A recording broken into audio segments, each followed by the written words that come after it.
start, sir. Okay, Bismillahirrahmanirrahim. I welcome you all on this session, on this webinar. It is done by Career Counseling Cell of Rashid Latif Medical Complex, and we are thankful to our alumni, graduates, Dr. Hadi Chishti and Dr. Ateeb to be part of it. And being director, it's an honor to have this counseling cell and our alumni on board for conducting such sessions and webinars for the betterment of our students. So main idea of developing career counseling cell is to organize the programs and webinars to create awareness about the medical licensing exams all over the world in coordination with our RLMC Alumni Association. And this webinar is specifically for UK. So in the previous sessions, we have orientation about the UK MLA, and inshallah, we are planning also for the US MLA sessions also.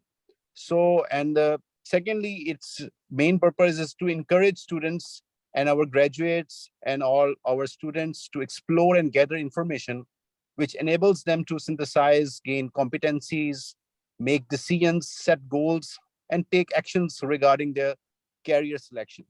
So right now, the career selection is a very important landmark in our students. So if they decide properly, if they get the direction correctly, they will have a bright future. So, and the other point which we are having is to keep our students up to date regarding all the challenges and competencies and requirements worldwide.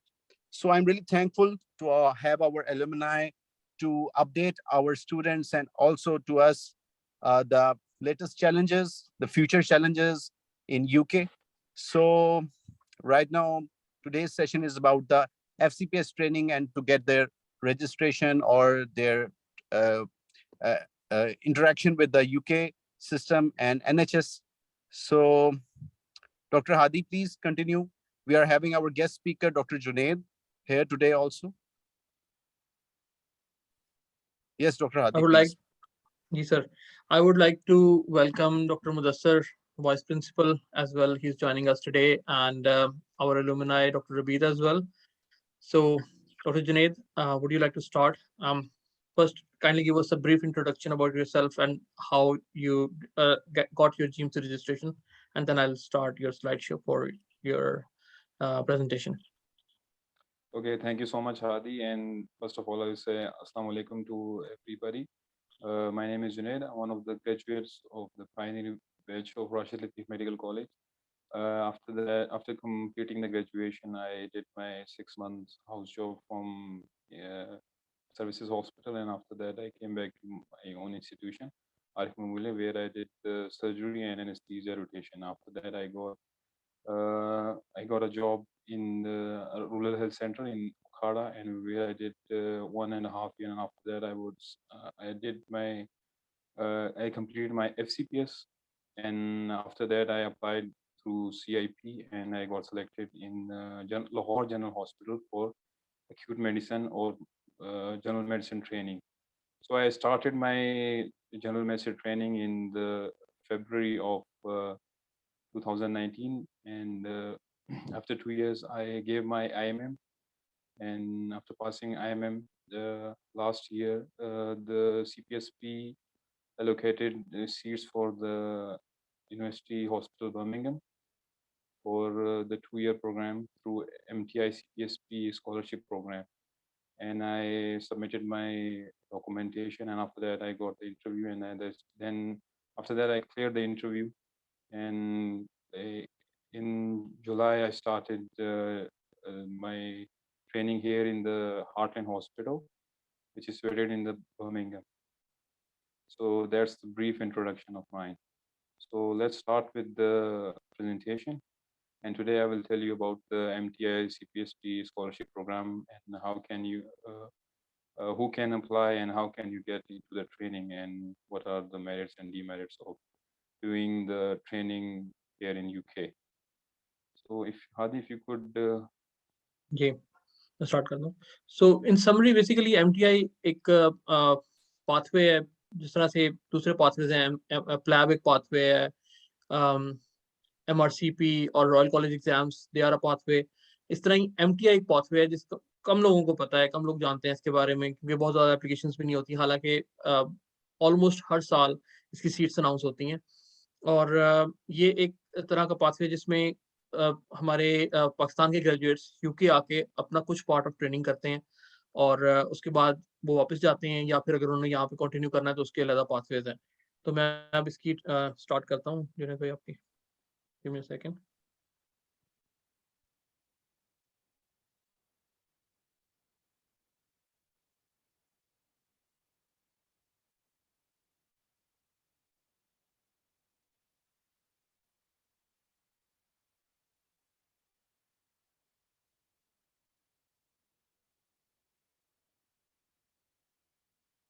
तो देख सकते हैं।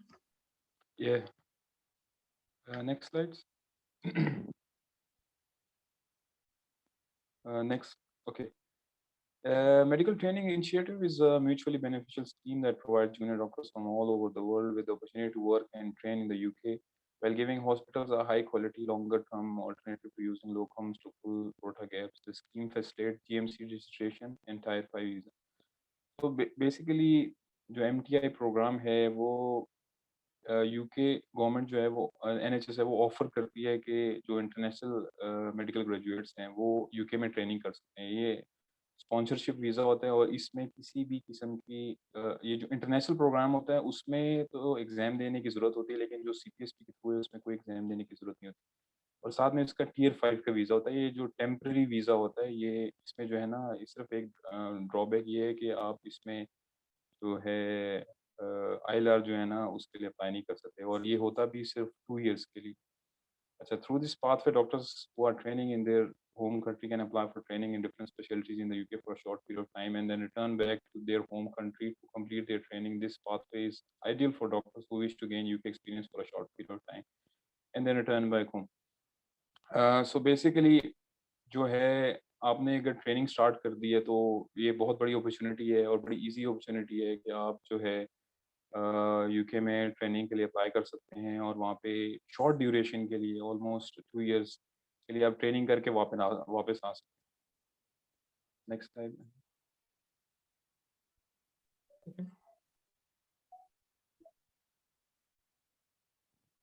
Benefits to the candidate, ये बहुत important चीज़ है क्योंकि यहाँ पे आपने स्किल्स सीखने हैं, अपनी कम्युनिकेशन बेहतर करनी है, यहाँ पे आपको चांसेस मिलते हैं लीडरशिप स्किल्स दिखाने के लिए। और सबसे बड़ी चीज़ है जो भी आप कुछ करते हैं, आप एक्सपीरियंसेस गेन करते हैं, आप कॉम्पिटिशन साइन करते हैं, उसके लिए इन्होंने सिस्टम बना हुआ है पोर्टफोलियो का जिसमें आप अपना सारा एविडेंस है रिकॉर्ड कर सकते हैं, जो कि बहुत ज़रूरी है क्योंकि सबसे जो बड़ा मसला पाकिस्तान में होता है कि हमारा जो है वो एविडेंस बेस्ड नहीं है चीज़ें। तो हमारे लिए बड़ा मुश्किल होता है कि अगर किसी ने कोई चीज़ की हुई है तो उसका रिकॉर्ड अवेलेबल नहीं होता। तो इधर ये सिस्टम है, ये 2 तरह के पोर्टफोलियो अकाउंट्स इधर होते हैं। एक तो ये होता है आप पेड होते हैं और अनपेड होता है, तो आप दोनों यूज़ कर सकते हैं। इसमें ये है कि आपने जो भी कुछ किया हो, इवन कि आपने कोई पेशेंट भी देखा हो, किसी कंसल्टेंट डिस्कस भी किया हो, ट्रेनिंग के दौरान किसी किस्म का प्रोसीजर किया हो, आप अपना जो रिकॉर्ड है वो इसमें शेयर कर सकते हैं और वो जो कंसल्टेंट है वो अप्रूव कर सकते हैं। तो ये आपके लिए बहुत बेहतर है। नेक्स्ट करें आप। अच्छा, बेनिफिट्स हॉस्पिटल, यहाँ पे अभी भी काफ़ी हॉस्पिटल्स में डॉक्टर्स की बहुत शदीद कमी है। लेकिन जो आईएमजीज़ हैं, उनका जो क्लिनिकल नॉलेज है as compare to UK graduates बहुत एक्सटेंसिव होता है। लेकिन जो जो चीज़ लैकिंग होती है वो कम्युनिकेशन स्किल्स होती है। तो यहाँ पे आपको वाइड वैरायटी मिलती है अपने आप को दिखाने के लिए, अपनी क्लिनिकल स्किल्स दिखाने के लिए, टीचिंग के काफ़ी ज़्यादा मौके मिलते हैं। तो आप अपने स्किल्स को बहुत अच्छी तरह इम्प्रूव कर सकते हो। अच्छा, दूसरा ये है कि इनके जो हॉस्पिटल्स होते हैं वो इंटरनेशनल लेवल के होते हैं। अगर आप यहाँ पे काम कर लें तो आप मतलब बाकी कंट्रीज़ में भी काम कर सकते हैं, इंक्लूडिंग मिडल ईस्ट। तो इनकी ट्रेनिंग जो है वो रिकॉग्नाइज्ड है। आप इवन कि ऑस्ट्रेलिया में भी काम कर सकते हैं, मिडल ईस्ट में भी कर सकते हैं और पाकिस्तान में बाकी जगह वापस जाके तो काम कर ही सकते हैं। नेक्स्ट।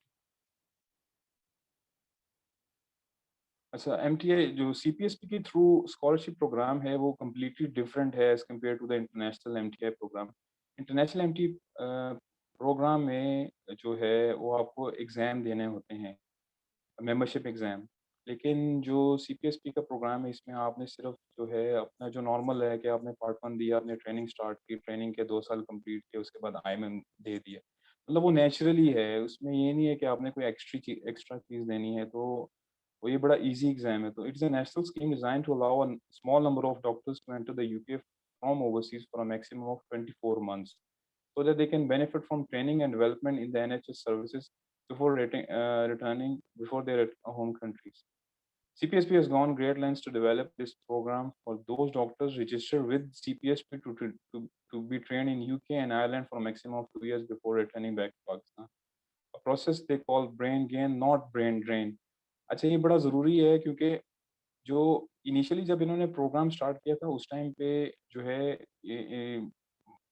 लोग जो है ना वो इधर ही रह जाते थे, वापस नहीं जाते थे। लेकिन अभी रिसेंटली इन्होंने ये काम किया है कि जब आपने सिलेक्शन प्रोसेस के बाद आपने जब साइन करना होता है, अपनी कंसेंट देनी होती है, तो उसमें साथ-साथ आपने एक एफिडेविट भी देना होता है कि आपने 2 साल कंप्लीट करने के बाद वापस आना है। इससे ये होता है कि आप मतलब इंटरनेशनल लिए ट्रेन भी हो जाते हैं और वापस आके पाकिस्तान को सर्व भी कर सकते हैं, तो ये बड़ी ज़रूरी चीज़ है। So it's like the conventional MTA program that your financial sponsor will be CPSP, who will pay your salaries. Even every process will be through CPSP and all your training will be counted in your respective RTMC.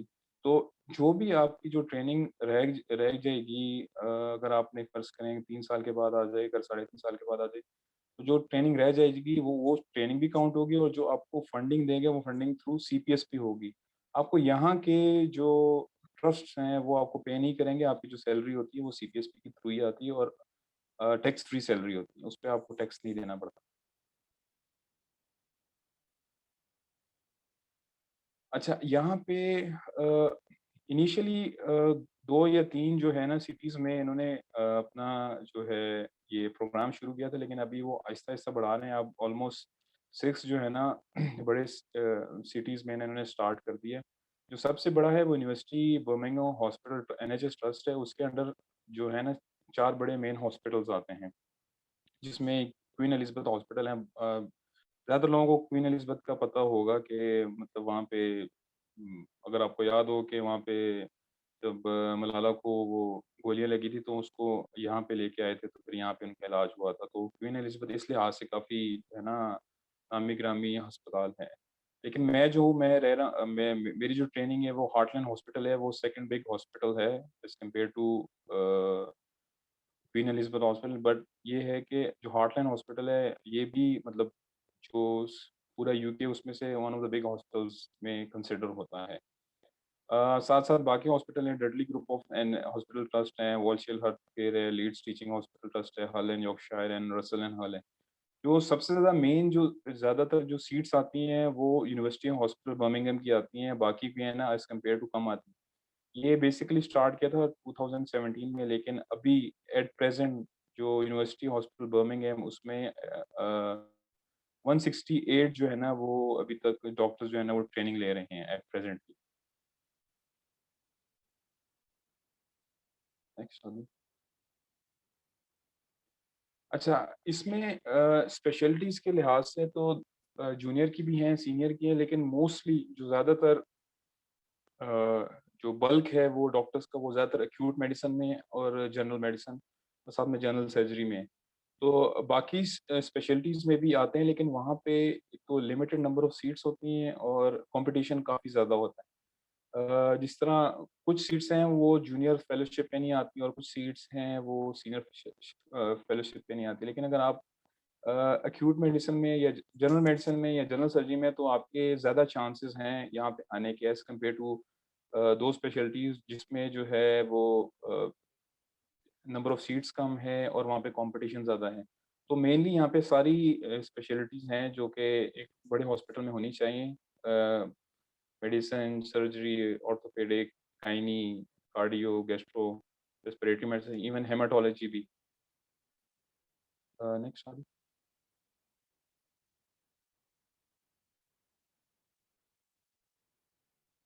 Critical care with anaesthesia experience, anaesthesia में, emergency medicine में भी काफ़ी ज़्यादा seats हैं, ophthalmology में ophthalmology का एक drawback है कि ज़्यादातर यहाँ पे सीनियर लेवल पे सीट्स आती हैं और पीडियाट्रिक्स में भी जूनियर लेवल पे भी आती हैं, सीनियर लेवल पे भी आती है, सेकेंडरी में। जो स्पेशलिटीज़ इसमें नहीं है वो है, जहाँ तक मेरा आइडिया है तो उसमें न्यूरोलॉजी नहीं है। न्यूरोलॉजी मैंने अभी तक कोई यहाँ पे नहीं देखा। लेकिन ये कि मतलब मेन स्पेशलिटीज़ हैं वो सारी इसमें इंक्लूडेड हैं। उसमें जूनियर लेवल पे भी हैं, सीनियर लेवल पे भी है। जूनियर लेवल का से मुराद ये है कि आपने ट्रेनिंग कंप्लीट ना की हो, पार्ट 2 ना दिया हो, उससे पहले ही जो है ना आप अप्लाई कर दें। सीनियर फेलोशिप का ये मतलब है कि आपने एफसीपीएस कंप्लीट कर लिया हो ट्रेनिंग और साथ में एफसीपीएस पास भी कर लिया हो। उसके बाद आप अप्लाई करते हैं तो फिर आप सीनियर फेलोशिप में जाते हैं। Next slide. So how can you get GMC accreditation without lab? One of the easiest way to enter into the UK health system is through this pathway. जिस तरह मैंने आपको पहले बताया कि इस पाथवे पे आपको कोई एक्स्ट्रा एग्जाम नहीं देना पड़ता, आपको प्लैब नहीं देना पड़ता, आपको कोई मेंबरशिप एग्जाम नहीं देना पड़ता। आपकी सिर्फ सिलेक्शन बेस होती है आपकी एफसीपीएस 2 साल की ट्रेनिंग से, उसके बाद आईएमएम और आपने ओईटी आइल्स दिया और उसके बाद आपने अप्लाई किया और इंटरव्यू में आपकी सिलेक्शन हो जाए। तो one of the easiest pathway, क्योंकि इसमें आपको ना तो तैयारी करनी पड़ती है एग्जाम के लिए, ना आपको कोई पैसे देने पड़ते हैं एक्स्ट्रा, क्योंकि वही आपका पाथवे होता है और वही कंटिन्यू हो रहा होता है, तो आपको ज़रा ईज़िली मिल जाता है। इवन कि आपको इसके करने के बाद आपको फुल जीएमसी रजिस्ट्रेशन मिल जाती है। उसमें प्रोविज़नल नहीं है, क्योंकि जब मैं प्रोसेस के लिए अप्लाई कर रहा था तो उस टाइम पे मुझे कुछ लोग कह रहे थे कि जीएमसी है ना वो प्रोविज़नल होगी, लेकिन जीएमसी प्रोविज़नल नहीं होती। जीएमसी आपको फुल जीएमसी रजिस्ट्रेशन मिलेगी और इसमें ये है कि आप यहाँ पे अगर ट्रेनिंग करेंगे तो वो ट्रेनिंग जो है वहाँ पे भी काउंट होगी और आपका एफसीपीएस की ट्रेनिंग भी कंप्लीट हो जाएगी। उसके बाद आप एलिजिबल हो जाते हैं पार्ट 2 एग्ज़ाम देने के लिए। Sorry.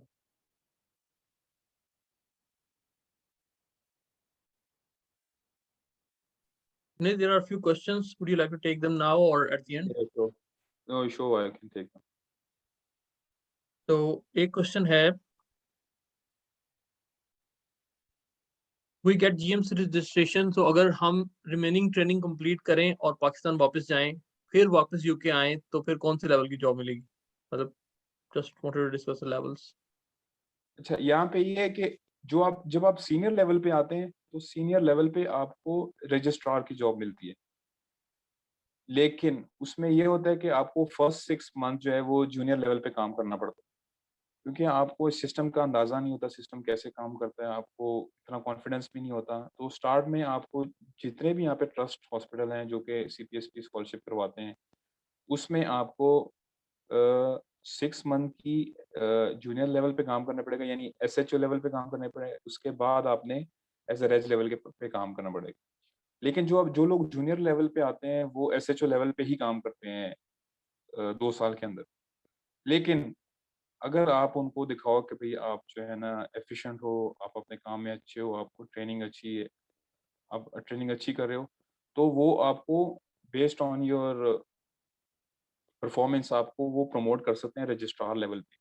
लेकिन उसका एक ड्रॉबैक ये है कि आपको जो पे है वो जूनियर लेवल की मिलती है। आपको ये नहीं हो सकता कि आपको अगर प्रमोट कर दिया है रेज लेवल पे, तो आपको रेज लेवल की पे मिलेगी। सिर्फ़ एक ये ड्रॉबैक है। इसके अलावा जो है आप काम कर सकते, अगर वो कॉन्फिडेंट हैं, आप भी कॉन्फिडेंट हो कि यार आपको मतलब रेज लेवल पे काम करना चाहिए, तो फिर वो आपको प्रमोट कर सकते हैं रेज लेवल पे। उसमें फिर आपकी ड्यूटीज़ जो हैं और रिस्पॉन्सिबिलिटी है उसमें फिर फ़र्क आ जाए। और उसमें थोड़ा सा मैं एडिशन करना चाहूंगा कि मोस्टली जो ट्रेनिंग होती है ना, आप 2 साल की ट्रेनिंग करो, 4 साल की करो, 5 साल की करो, आपने पाकिस्तान में भी ट्रेनिंग की हुई है। आप जब भी यूके आओगे किसी भी लेवल पे, चाहे आप अपने एफसीपीएस के 10 साल के बाद आते हो, आपको सबसे आपके सारे इयर्स ऑफ ट्रेनिंग ना कोई भी ज़ाया नहीं होता। वो सब काउंट होते हैं, ये लोग काउंट करते हैं कि ठीक है, ये आपने इतनी ट्रेनिंग की हुई है। तो अब यहाँ पर जिस तरह से पाकिस्तान से कुछ लोग आते हैं एनेस्थीसिया के बाद, वो 4 साल के एनेस्थीसिया की ट्रेनिंग करके आते हैं, तो वो यहाँ पर आके ST5 लेवल पे शुरू करते हैं। जो कंसल्टेंट होता है ना, वो ज़्यादातर ST8 या उसके बाद होता है। ST7 कुछ में है, कुछ में से ST8 है। तो अब वो अब आप जब स्टार्ट करते हो, उसके बाद एक पाथवे होता है, सीजर पाथवे उसको कहते हैं। सीजर पाथवे में आप ये करते हो कि आपकी कॉम्पिटेंसीज बेस के ऊपर ना आप कंसल्टेंट भी बन सकते हो। ठीक है, उसमें कोई इतना वो यहाँ पे मसला नहीं है, आप कंसल्टेंट बन सकते हो आराम से अपनी कॉम्पिटेंसी बेस पे। आप जिस तरह से पोर्टफोलियो में कुछ चीजें होती हैं जो आपने टिक बॉक्सिंग जिस तरह होती है ना, वही टिक बॉक्सिंग आपने करनी है और आपने उनको शो करना है कि भी ठीक है ये चीजें मुझे आती हैं, जो आपके कंसल्टेंट बनने में ये चीजें रिक्वायर्ड थी, ये मुझे आती हैं and I have evidence to prove it, and then you apply for CESR pathway, you can even become a consultant by counting your years of training. जिस तरह आप जुनेद ने 4 साल की पाकिस्तान में ट्रेनिंग कर ली है, 2 साल की यहाँ पे कर ली है, 6 साल की इसकी ट्रेनिंग हो गई है, ठीक है, he'll continue like that if he wants to, and after that he can apply to be a consultant as well. तो जिन्हें उसके बाद एक और क्वेश्चन है, I think I have answered this one as well, Aadi भाई करियर प्रोग्रेशन का। इसमें ऐड कर, सीजर के लिए मैं ऐड कर दूं, जी सीजर का अच्छा, जी जी अगर अगर फर्ज करो अगर मैंने सीजर में पाथवे पे जाना होगा ना, तो उसके लिए ये होगा कि वही मैं मतलब 2 साल जो है वो जूनियर लेवल पे काम करूंगा। उसके बाद मतलब साल मैंने पाकिस्तान गुजारना है, अगर मैं दोबारा वापस आता हूँ तो मैं एज अ रेज लेवल पे काम करूंगा। हाँ, उस रेज लेवल पे अगर मैं मेरी नॉन ट्रेनिंग जॉब भी हो, तो अगर मैं 3 साल कंप्लीट करता हूँ और साथ में अपनी कॉम्पिटेंसी साइन करता हूँ, तो फिर मुझे सीजर जो है ना पाथवे मिल सकता वो आपने अपने years of training basically complete कर लिया ना। है। बिल्कुल बिल्कुल बिल्कुल बिल्कुल। ठीक हो गया, एक मिनट देख लें जाओगे क्वेश्चन है। आपका पोर्टफोलियो पूछ रहे हैं कि do you have a portfolio with royal college. Actually यहाँ पे अगर रॉयल कॉलेज है तो आपने खुद पे करना होगा। उसमें ये है कि अगर आपने फर्दर प्रोग्रेशन करनी है कैरियर की इधर यहाँ पे, तो इट्स बेटर के जो है ना कि आप ना वो रॉयल कॉलेज के थ्रू कर दे, लेकिन ये है कि उसमें फिर आपने अपने आप को वो अपने खुद पे करना होता है। उसके बाद जो दूसरा है उसमें ये है कि वो आपको फ्री होता है और आप उसमें अपनी कर सकते हैं। लेकिन यहाँ पे जितने मैंने खैर अभी तो मैंने स्टार्ट नहीं किया, मैंने अभी पोर्टफोलियो के लिए अप्लाई किया। हादी जो है ना वो बेहतर आपको बता सकते हैं पोर्टफोलियो के बारे पोर्टफोलियो अगर आप ले लें ना रॉयल कॉलेज का, जिस तरह मैं भी मेडिसिन की ट्रेनिंग कर रहा हूँ, जुनेद भी मेडिसिन की ट्रेनिंग कर रहा है। मेरा मेरा डेजिग्नेशन ऑफ पोस्ट है internal medicine training, IMT3। Junaid का है इंटरनेशनल क्लिनिकल फेलो आई में। Think, training training fellow international sorry, training fellow. International training fellow. तो बेसिकली हमारा जॉब तकरीबन सेम है ऑलमोस्ट। लेकिन अब पोर्टफोलियो की बात है, वो आपको अगर आपने लदा बाय करना है, आई थिंक NHS का पोर्टफोलियो 600 पाउंड का तकरीबन मिलता है, वो आप IMT के लिए तो जरूरी होता है वो बाय करना। और उसके बाद जो रॉयल कॉलेज की आपने कहते हैं जिसको मेंबरशिप अगर लेनी है, तो आप वो मेंबरशिप एग्जाम आपको करने पड़ेंगे, जिस तरह MRCP और ये सारे। और कोई क्वेश्चन है हादी? हेलो, कोर अस्सलाम ट्रेनिंग वालेकुम। कंप्लीट करने का पूछ रहे हैं। हाँ शोहेब, सॉरी आपका हाथ नहीं देखा मैंने, बताओ। जी जी सॉरी, मैंने इंटरप्ट कर दिया। मैंने कोई ना बात वैसे पूछना था, पिछले जो मैंने I am currently a fourth year medical student. अभी जैसे फर्ज करें मैं अभी ये आपका वेबिनार देख रहा हूँ ना, तो ना मुझे थोड़ी सी कंफ्यूजन हो रही है in regards to how I can fit this in my whatever I am trying to do.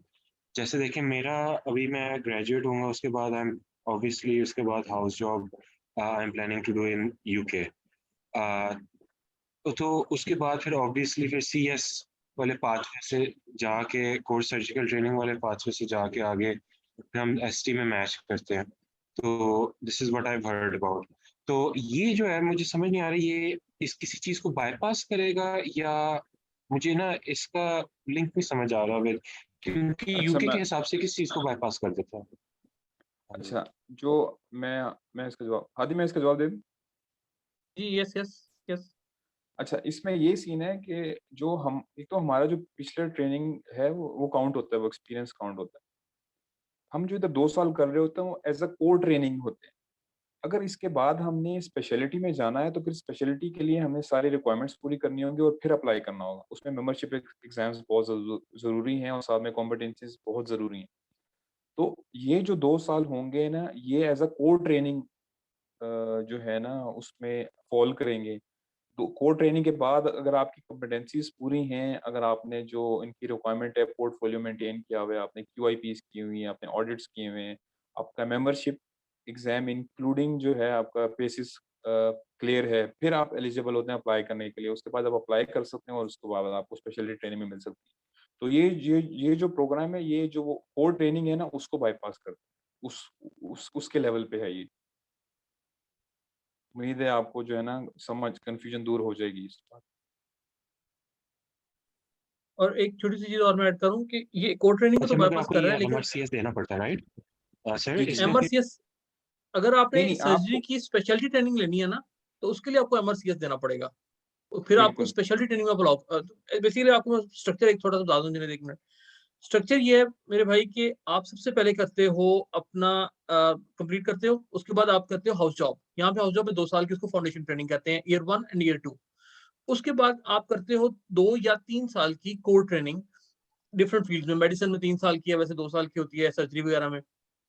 उसके बाद आप रीअप्लाई करते हो फॉर डिफरेंट स्पेशलिटीज। ठीक है, तो अगर आप एमटीआई पाथवे से आते हो तो आप ऑलरेडी ट्रेनिंग में हो। ठीक है, अगर आप एफसीपीएस कंप्लीट करके आते हो तो मोस्टली आप मिडिल ग्रेड लेवल पे आते हो, आप कोर ट्रेनिंग को बाईपास करके आते हो। और अगर आप जल्दी स्टार्ट करते हो ड्यूरिंग अपने एफसीपीएस स्टार्ट करते हो तो आप मोस्टली आप एसएचओ लेवल पे आते हो। ठीक है, और अपनी कॉम्पिटेंसीज बेस्ड के ऊपर आप कॉम्पिटेंसीज यहाँ से साइन ऑफ करवा कर आप उसको बाईपास कर सकते हो ट्रेनिंग को। Core training you don't need to always do core training, you can just bypass it if you are competent enough. I जिन्हें आगे थिंक चलें। शुएब को और कोई क्वेश्चन है? ठीक हो गया, थैंक यू सो मच।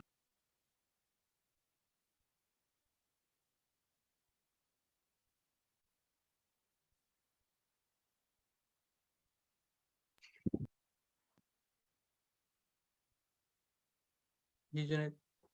अच्छा, how can you work in UK and do your FCPS at the same time?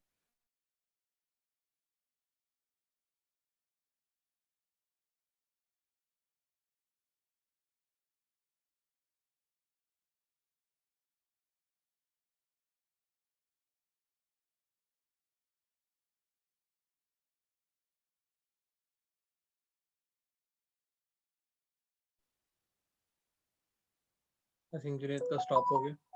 अब आदि, कैन यू हियर जुनेद मी? आपका स्टॉप हो गया, तो दोबारा करोगे? हाँ, ठीक है, ठीक, ठीक है। अच्छा, जिस जिस तरह मैं आपको पहले बता रहा था कि आपकी ट्रेनिंग जो है वो काउंट होगी, इवन कि आप यानी पाकिस्तान से बाहर हो, अपने एफसीपीएस की जो ट्रेनिंग है आपको स्टॉप लग गया है और आप जो है ना यूके चले गए हो। पर जिस तरह मैं यहाँ पे जब आया था तो मेरी 3.5 ईयर्स की ट्रेनिंग कंप्लीट हो गई थी। तो 3.5 ईयर्स वो पाकिस्तान में और 2 ईयर्स ये। पर मेरे लिए रिक्वायरमेंट है ओनली 6 मंथ। 6 मंथ में मेरी ट्रेनिंग कंप्लीट हो जाए। तो सीपीएसपी वालों ने एक चीज़ बहुत अच्छी की है कि अगर आपकी ट्रेनिंग कंप्लीट हो जाए टोटल यानी 4 ईयर्स कंप्लीट हो जाएँ या स्पेशलिटी के 5 ईयर्स कंप्लीट हो जाएँ, फिर आप एलिजिबल हो सकते हैं पार्ट 2 एग्ज़ाम देने के।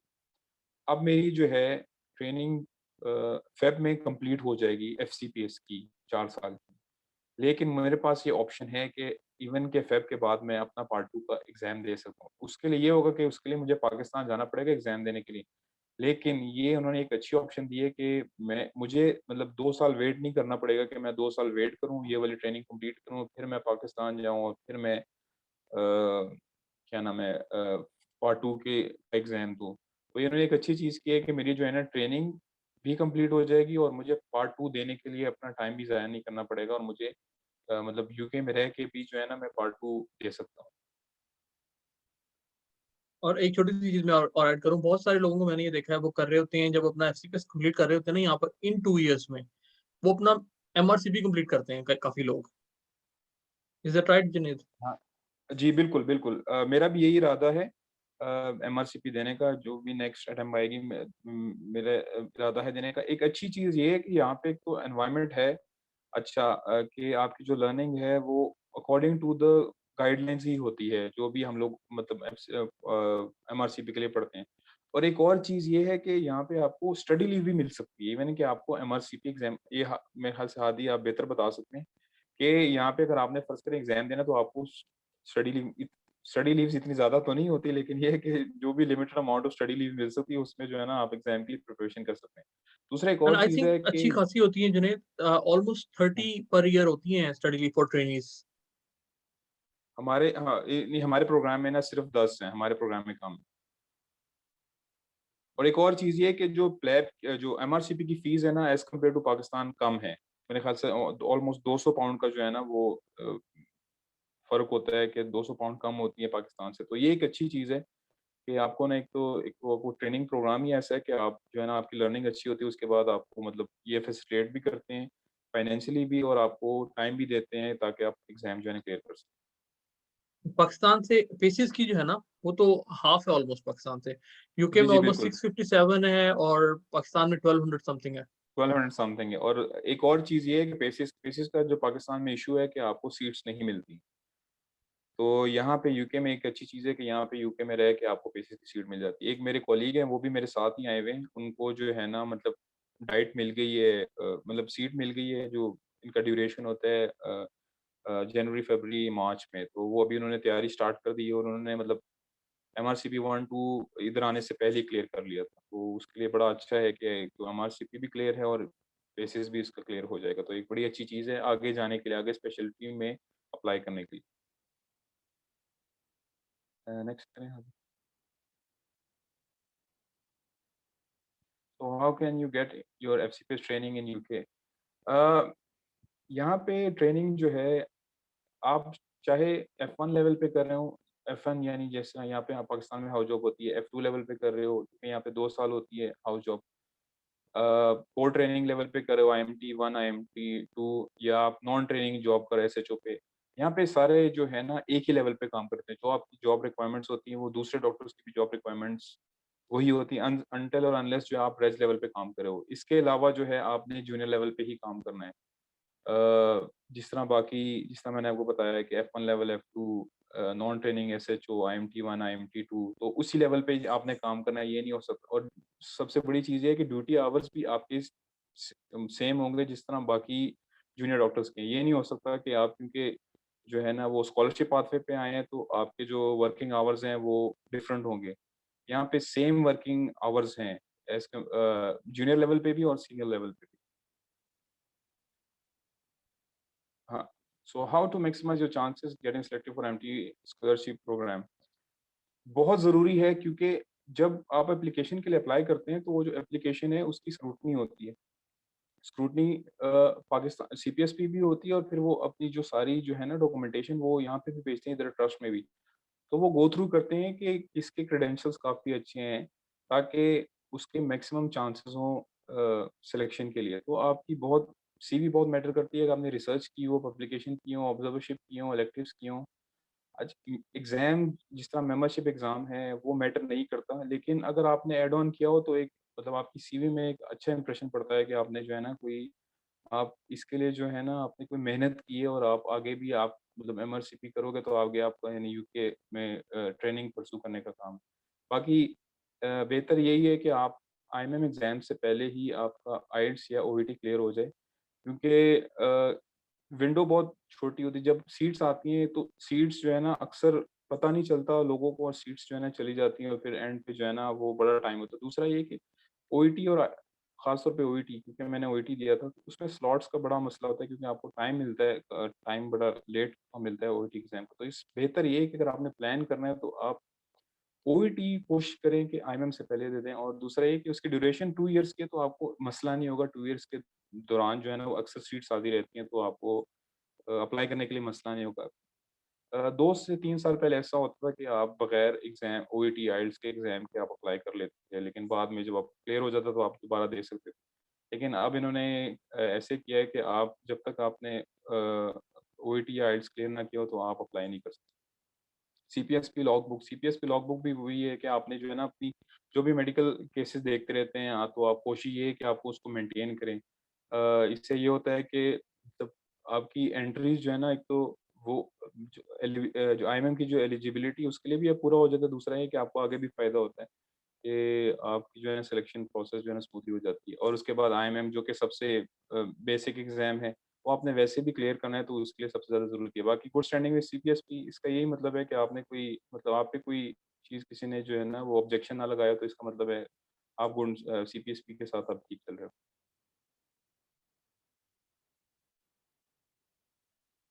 अच्छा, सिलेक्शन प्रोसेस में इंटरव्यू के बाद आपकी इनिशियल इंटरव्यू से पहले आपकी अपने अपने क्रेडेंशियल सबमिट करने होते हैं। ऑनलाइन प्रोसेस है, बड़ा ईज़ी प्रोसेस है, इसमें कोई मुश्किल नहीं है। आपने बस अपनी डॉक्यूमेंटेशन करनी होती है, अपनी डेट्स डालनी होती है कि आपने कब से कब तक किया। अपने एग्ज़ाम की जो है ना वो एग्जाम के जो भी आपने पास किए होते हैं उसके बारे में बताना होता है। उसकी शॉर्ट लिस्टिंग के बाद आपका इंटरव्यू होता है। इंटरव्यू जो है वो पहले ये होता था कि इंटरव्यू के लिए वो लोग आते थे, पाकिस्तान विजिट करते थे, लेकिन कोविड के बाद ये हुआ है कि वो ऑनलाइन इंटरव्यूज ही लेते हैं। पैनल में 2 से 3 लोग होते हैं, एक डायरेक्टर होता है, साथ में एक इमरजेंसी का डॉक्टर होता है और एक स्पेशलिटी का डॉक्टर होता है। तो ये 3 मोस्टली 3 पैनल ही होते हैं और इंटरव्यूज जो हैं वो रीजनल सेंटर में ही होते हैं। इस्लामाबाद में होते हैं, लाहौर में होते हैं और कराची में होते हैं। उसके बाद जब इंटरव्यू के बाद इन्होंने अपनी जो है रिकमेंडेशन देते हैं कि भई किन-किन कैंडिडेट्स को सिलेक्ट करना है, उसके बाद फाइनल रिकमेंडेशन होती है। सो इंटरव्यू के ऑलमोस्ट 1 महीने के बाद आपको कॉल आती है कि आपकी सिलेक्शन हो गई है। लेकिन अगर आपको कॉल ना आए तो इसका मतलब है कि आप सिलेक्ट नहीं हुए, लेकिन जिनको कॉल्स आती है, कॉल्स उन्हीं को आती हैं जो सिलेक्शन हो जाती है। इसी तरह इंटरव्यू के लिए भी यही है कि उन लोगों को ही कॉल्स आती हैं जो लोग इंटरव्यू के लिए सिलेक्ट होते हैं। अगर जो लोग सिलेक्ट नहीं होते इंटरव्यू के लिए तो उनको कॉल्स नहीं आती और वो मतलब उनको पता नहीं चलता कि वो सिलेक्ट हुए हैं कि नहीं हुए। कोई है क्वेश्चंस हादी?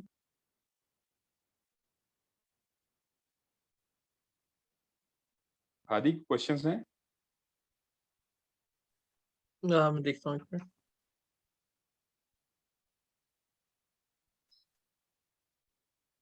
इंटरव्यू में सिलेक्शन इजी है, किसी ने पूछा।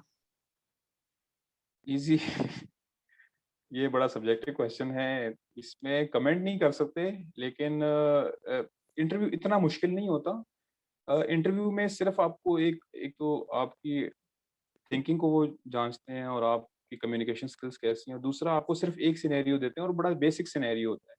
मेरे केस में क्योंकि मैं मेडिसिन में अप्लाई किया तो मुझे उन्होंने बड़ा सिंपल सा डायबिटिक कीटोएसिडोसिस का सिनेरियो दिया था। तो बड़ा बेसिक सा इंटरव्यू होता है। जो मेरी अंडरस्टैंडिंग है, अगर आपको इंटरव्यू की कॉल आ गई ना तो आपके मैक्सिमम चांस है सिलेक्शन होने के लिए, क्योंकि ज़्यादातर लोग इंटरव्यू तक ही नहीं पहुँच पाते। लेकिन अगर आपको इंटरव्यू आ गए तो इसमें है कि आपको आपके जो है ना अच्छे चांसेस हैं सिलेक्शन के लिए। तो इंटरव्यू बड़ा बेसिक सा होता है, इतना ज़्यादा मुश्किल नहीं होता है। तो इंटरव्यू तक ज्यादातर लोग क्यों नहीं पहुंच पाते? अ, इंटरव्यू तक इसलिए पहुँच नहीं पाते क्योंकि ये बहुत मैटर करता है कि आपने आईएमएम कितनी अटेम्प्ट्स में दी है। ये और आपकी ट्रेनिंग कहाँ से हो रही है। अगर आपकी ट्रेनिंग गवर्नमेंट ग्रेजुएट्स है ना, तो वो उसको ज़्यादा प्रेफ़र करेंगे एज़ एज़ कम्पेयर टू अगर आपने कोई किसी प्राइवेट इंस्टीट्यूट से ट्रेनिंग कर रहे हो। लेकिन तो आप ये जिस तरह चीज़ आप वैसे प्राइवेट ग्रेजुएट हो, लेकिन आप गवर्नमेंट से ट्रेनिंग कर रहे थे, तो आपको वो मतलब आप उसमें आरपी पूरे उतरते थे। जी, जी, जो क्योंकि यहाँ पे मेजॉरिटी जो हम लोग इनको आईटीएफ कहते हैं, इंटरनेशनल ट्रेनिंग फेलो। मेजॉरिटी जो है ना यहाँ पे आईटीएफ हैं, वो ज़्यादातर इवन के 90 मैं तो कहूँगा कि 80-90% जो है ना वो गवर्नमेंट हॉस्पिटल से ट्रेनिंग कर रहे हैं। लेकिन इसका ये मतलब नहीं है कि आपकी जो है ना सिलेक्शन नहीं हो सकती। यहाँ पे कुछ ऐसे भी हैं कि जो प्राइवेट हॉस्पिटल से इन्होंने ट्रेनिंग की है। यहाँ पे एक बहुत अच्छे आईटीएफ हैं सीनियर मिकदाद भाई। वो उन्होंने फातिमा मेमोरियल हॉस्पिटल से मेडिसिन की ट्रेनिंग की हुई। तो ऐसा बिल्कुल भी नहीं है कि जो है ना कि वो उनकी सिलेक्शन क्राइटेरिया जो है यही है कि आपने गवर्नमेंट से ट्रेनिंग की हो। लेकिन ये है कि ज़्यादा चांसेस यही होते हैं कि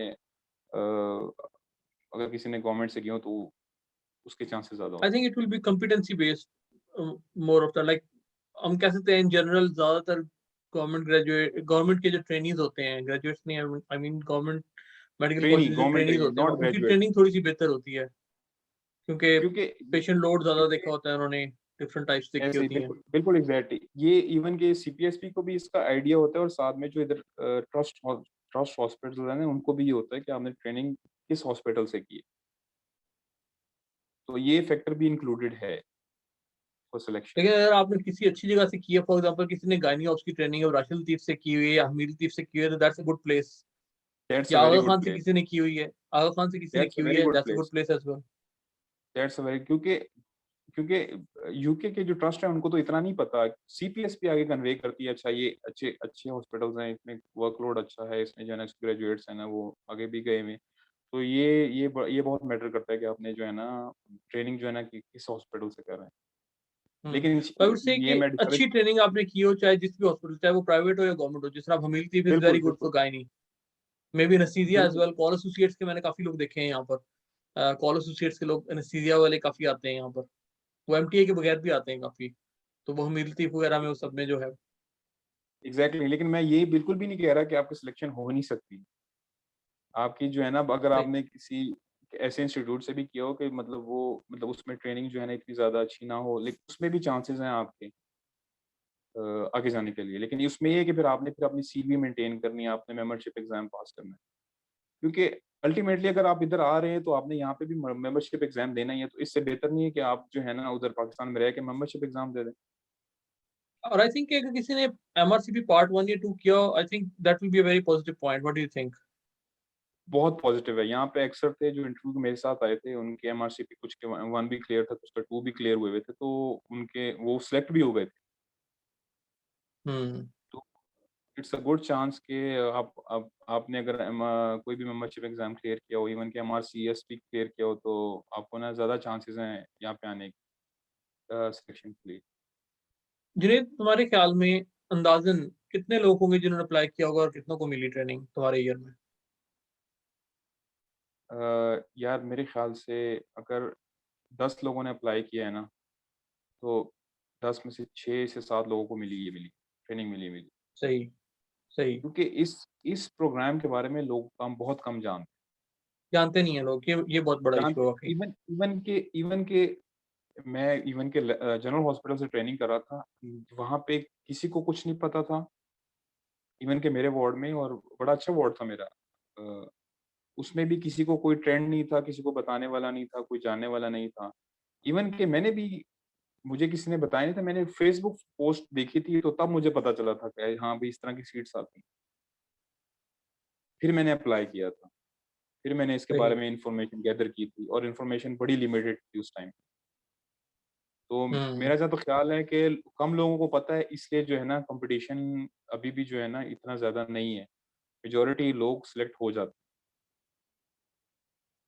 एक और बड़ा इंपॉर्टेंट क्वेश्चन है ये। हैं। हुँ। एमटीए ट्रेनिंग दो दो ईयर कंप्लीट करना जरूरी है, और उसके बाद जरूरी है कि पाकिस्तान जाएं, और पाकिस्तान वापस आके वापस यूके जा सकते हैं बगैर एफसीपीएस दिए? अच्छा, बड़ा बड़ा अच्छा सवाल है। जिस तरह मैंने पहले बताया था कि जब आप कंसेंट देते हैं तो साथ में आपने एफिडेविट जमा कराना होता है। एफिडेविट में ये होता है कि आपने 2 साल कंप्लीशन के बाद वापस आना है पाकिस्तान। पाकिस्तान में 1 साल गुज़ारना है, चाहे पाकिस्तान में कुछ भी ना करें। 1 साल गुजारना है। 1 साल गुज़ारना है, 1 साल के बाद आप जो मर्ज़ी करें, आप यूके आए हैं, आप कहीं और चले जाएँ, मिडल ईस्ट चले जाएँ, आप पाकिस्तान में रहें, कुछ और कर लें। ये बिल्कुल ज़रूरी नहीं है कि आपने एफसीपीएस भी पास किया हो। यूके यूके के लिए आपको एफसीपीएस नहीं पास करना आप पास की ज़रूरत नहीं है, आपको एक तो ट्रेनिंग, ड्यूरेशन ऑफ ट्रेनिंग, और साथ में जीएमसी रजिस्ट्रेशन। क्योंकि आपके तो जीएमसी फुल रजिस्ट्रेशन है, इवन कि आप पाकिस्तान वापस भी चले जाते हैं, आप जीएमसी जो वो है रजिस्ट्रेशन है वो रिटेन करेंगे, लाइसेंस वो रिटेन रिटेन करें, करेंगे आप आप। रखेंगे अपने पास? मतलब बिल्कुल, मुझे ये लगता बिल्कुल। था। अच्छा। नहीं, दैट्स ये वेरी नाइस, दैट्स मिसकंसेप्शन है। Very nice. मिसकंसेप्शन है कि जिस तरह मैंने को पहले बताया था ना कि लोग ये भी कहते थे ना कि प्रोविजनल जीएमसी लाइसेंस मिलता है 2 साल के लिए और लोग वापस आते हैं, ऐसा बिल्कुल भी नहीं है। हम्म। आपको फुल जीएमसी रजिस्ट्रेशन मिलती है, अगर आप वापस पाकिस्तान चले जाते हैं, फिर भी आप जीएमसी होल्डर हैं। आप अगर आगे परस्यू नहीं भी करते हैं, फिर भी आपके पास जीएमसी है, अगर वो आप अगर गिव अप करना चाहें, वो आपका है। लेकिन आप जो है दोबारा अप्लाई कर सकते हो, साल के बाद आप दोबारा अप्लाई कर सकते हो किसी भी पोस्ट के लिए, आपको जॉब और मिल वैसे जाती है। बहुत सारे लोगों के लिए ये बड़ा आइडियल हो जाता है कि वो आते हैं, कंप्लीट करते हैं अपना MRCP with in these 2 years, और उसके बाद अगर उनको, क्योंकि मेरा ही कॉन्सेप्ट था इससे पहले कि वो अपना एमआरसीपी कंप्लीट करके इस ड्यूरेशन में फिर एमआरसीपी की बेसिस के ऊपर कंप्लीट रजिस्ट्रेशन लेते हैं। लेकिन अगर इसको ऑलरेडी ऑलरेडी नहीं, आपको नहीं, नहीं। फुल रजिस्ट्रेशन मिलती है तो दैट्स वेरी नाइस। अगर आप इधर 2 साल के दौरान अगर आप एमआरसीपी नहीं भी करते, तब भी आपकी जीएमसी रजिस्ट्रेशन जो है ना वो आपके पास ही रहती है। आप वेरी 2 साल नाइस। कंप्लीट करें, वापस चले जाएँ, दोबारा वापस आ जाएँ, फिर चले जाएँ, फिर वापस आ जाएँ, आपकी जीएमसी रजिस्ट्रेशन रहेगी, आपसे ये लोग वापस नहीं लेंगे जीएमसी रजिस्ट्रेशन। ये एक सही। ये व बड़ा अच्छा किसी ने हाइलाइट किया, ये बड़ा जो है ना बड़ा मिसकंसेप्शन था कि लोगों को यही लगता था कि शायद जो है ना कि आपको मतलब 2 साल हो गए तो आप एमआरसीपी लाज़मी करना है, आपको रजिस्ट्रेशन वापस नहीं हुई। सिर्फ़ एक वीज़े का इश्यू होता है, आपको ज़रा टेम्परेरी वीज़ा मिलता है। इसके अलावा जो है ना आपकी फुल जीएमसी रजिस्ट्रेशन होती है। Very nice, very nice. वो वीजा तो फिर आप जब वापस अगर आपने आना है कभी यूके, मतलब इवन आप पाकिस्तान में भी काम करते रहो, at some point if you would like to come to UK, मतलब 1 साल या 2 साल के लिए भी later in life, you can always come. यही यही तो इस प्रोग्राम की सबसे अच्छी बात यही है कि अगर फर्ज करें आपको ये लगता है कि भाई ठीक है, मैं जो है ना इस प्रोग्राम मतलब इस देर की ट्रेनिंग से जो है ना मैं मतलब मैं एडजस्ट नहीं हो पाऊंगा, मैं वापस चला जाता हूँ। लेकिन पाकिस्तान में कुछ साल गुजारने के बाद ये होता है कि नहीं नहीं मुझे जो है अपना वापस जाना चाहिए, तो फिर वो वापस आ सकता है। और I think it's mostly you get a reg level job after that, isn't it? Because you have already completed your बिल्कुल बिल्कुल FCPS and बिल्कुल बिल्कुल बिल्कुल बिल्कुल आपको रेज की पोस्ट पे मिलते हैं, आपको मिडिल ग्रेड में जॉब मिलती